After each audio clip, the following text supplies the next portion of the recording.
Hey everyone, I hope you're having a beautiful day. Today, I'm back at Skagit Humane Society in Washington, and I brought a bigger truck this time. The last time I was here, I met several amazing dogs who had such kind spirits and hopeful eyes, but sadly, many of them still haven't been adopted. That really stayed with me. I couldn't stop thinking about them, and I knew I had to return. This time, I wanted to be prepared to take more of them home with me, to give them the second chance they so deeply deserve. Rescue is not just about saving lives. It's about restoring dignity, comfort, and love to those who have been forgotten. As I walked back into the shelter, it felt like a mix of joy and sadness. The staff greeted me warmly. And the dogs, well, some of them actually remembered me. Tails wagged, eyes lit up, and I could feel that same connection I felt during my last visit. The first two dogs I saw were Lady and Liza too, incredibly sweet. Senior girls who had been surrendered by a family that could no longer care for them. They were still here, patiently waiting. And honestly, it broke my heart.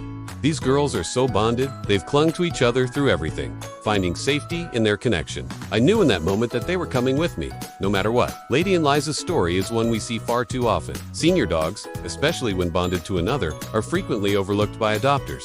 People see their age or assume it's too much work, but these girls aren't a burden, they're a gift. They have love, loyalty, and peace to offer. The only thing they've ever really wanted is someone to give them a safe place to be together. I don't know how or why they've been passed over so many times, but I do know they've waited long enough. As I moved through the shelter, meeting new dogs and reconnecting with those I saw last time, I was told something devastating more. Than 20 dogs had recently been seized from a property. The details were difficult to hear. These dogs had been living in rough conditions, many neglected, some scared, and nearly all in poor health. The shelter was doing everything they could, but with limited space, staff, and resources.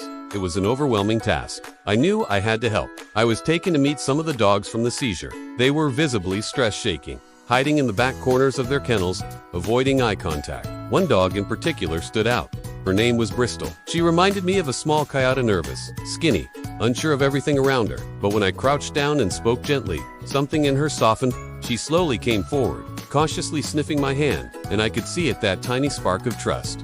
That's all it takes. A spark. I promised her she would be safe from now on. Another dog, an older German Shepherd, had very noticeable hip issues. When she walked, her back legs wobbled and swayed. It was clear she was in discomfort. But the moment I called to her, she perked up. Her ears twitched. She wanted to come to me, and she did. Slowly, but she made it. That kind of courage and resilience, it's hard to put into words. These dogs have been through so much, yet they still try. They still hope. That's what gets me every time. As I met more of the dogs, I noticed a pattern. So many of them were seniors, or had health concerns, or were simply bonded and didn't fit the mold of easy to adopt. But that's exactly why I wanted them. I don't believe in giving up on animals because they require more love. If anything, they need us more than anyone. I decided on the spot that I would take 5 dogs home with me this trip. The 3 senior German Shepherds, and of course, Lady and Liza. That's 5 dogs who had no idea their lives were about to change forever. We loaded everyone into the van. Each dog had a space to lie down, water, and a little treat for the road. I made sure they all had a potty break and a moment of reassurance before we left. We had a long drive ahead, about 5.5 hours, but every mile brought us closer to healing. Sarah, a dear friend and fellow dog lover, helped me with the transport. I'm always grateful for her kindness and strength on trips like these. As we drove back to the sanctuary, the van grew quiet. Some dogs slept. Some stared out the windows, and some just curled up, maybe feeling peace for the first time in a while. It's hard to describe that moment when, you know, they're finally out of the system, off the cold shelter floors, and on their way to a life full of freedom, warmth, and love. That's what the Asher House is all about, giving animals the life they should have always had. When we pulled up to the sanctuary, the sun was beginning to set. It was about 5 p.m. We follow a strict quarantine protocol for all new arrivals, especially when traveling across state lines. So all 5 dogs would need to be isolated for 2 weeks. But they'd still get plenty of outdoor time, love, and interaction within their safe space. Quarantine doesn't mean confinement, it just means caution and care. The first to step out were Lady and Liza. They walked into their new yard as if they knew it was home. Their tails wagged, their eyes were bright. It was the most beautiful sight. I watched them explore slowly, sniffing everything, sticking close to each other, and then finally relaxing. Truly relaxing. No barking, no stress, just peace. And I knew they were finally where they belonged. I've made the decision to officially adopt Lady and Liza myself. I couldn't imagine separating them, and I couldn't bear the thought of them waiting any longer. Sometimes the universe makes these decisions for us. They didn't get adopted before because they were meant to be here, with me, with us, forever. The German Shepherds were next. They were cautious, but curious. Their hips were worse than I expected, but that just means we've got work to do. I've seen incredible recovery in dogs who are barely able to walk. With good food, physical therapy, space to move freely, and lots of love, they'll improve. Maybe they'll never run marathons, but they'll feel good and they'll be happy.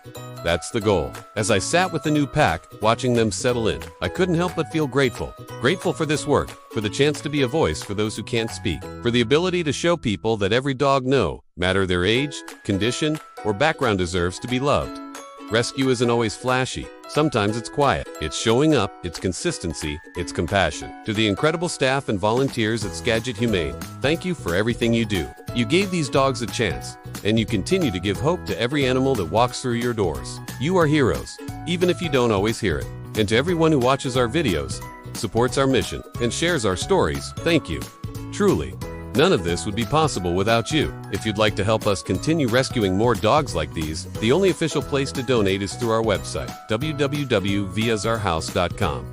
Your support goes directly toward rescue missions, veterinary care, food, shelter, maintenance, and more. Every dollar counts, and every share helps spread awareness. As I wrap up this journey, I feel full, not just because we brought 5 beautiful souls home, but because we were able to give them what they've always needed: a second chance. Rescue isn't just about saving a life, it's about changing it. Thank you all for being part of this journey. I love you, and I appreciate you more than words can say. We'll see you next time. Until then, take care of yourselves and each other. Thank you so much for subscribing. It really helps out the channel, and I appreciate it. If you're new here, welcome. Come for the science and stay for the space. If you've been thinking about subscribing but haven't gotten around to it, now is a great time to do it. The more subscribers we have, the more people we can reach with our science videos. And if you like the video, hit that like button. It really helps us out, and it tells the platform that you like our content. We've been talking a lot about space recently because there's so much going on. There's launches happening all the time. There's missions that are in the works, and we want to keep you up to date on all of it. So subscribe to the channel and like the video. Thank you so much for watching. I really appreciate it. And if you have any suggestions for topics that we should cover in the future, leave them in the comments below. We'd love to hear what you have to say. Thank you so much again for subscribing and liking. It really means a lot to me, personally, and to the channel. Bye-bye.